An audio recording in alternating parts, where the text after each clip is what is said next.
ఆ ఆదిపరాశక్తికి కోపం వస్తే ముల్లోకాలు మునుగుతాయి.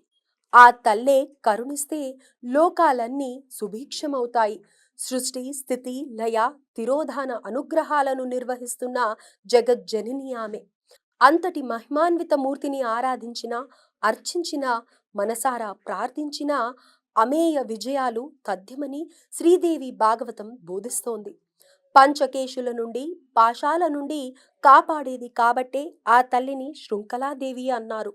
అష్టాదశ శక్తిపీఠాలలో కొలువైన మూడవ రూపమే ఆ శృంఖలాదేవి. ఇప్పుడు ఆ శక్తి రూపాన్ని, ఆమె కొలువుదీరిన ప్రద్యుమ్న క్షేత్ర విశేషాలను తెలుసుకుందాం. ఆ శక్తి స్వరూపిణి ప్రకృతికి ప్రతిరూపం. ఎలాంటి అద్భుత వర్ణాలను అందని స్వరూపం. పరమ దయాళువు. కోరిన వెంటనే వరాలిచ్చే తల్లి. దేవతలకు కష్టం వస్తే త్రిమూర్తుల వద్దకు పరుగులు పెడతారు. ఆ త్రిమూర్తులకే కష్టం వాటిల్లితే ఆ తల్లి దగ్గరికే వెళతారు.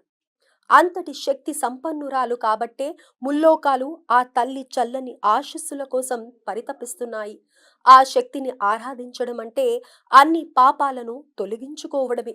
అమ్మను ఆరాధిస్తే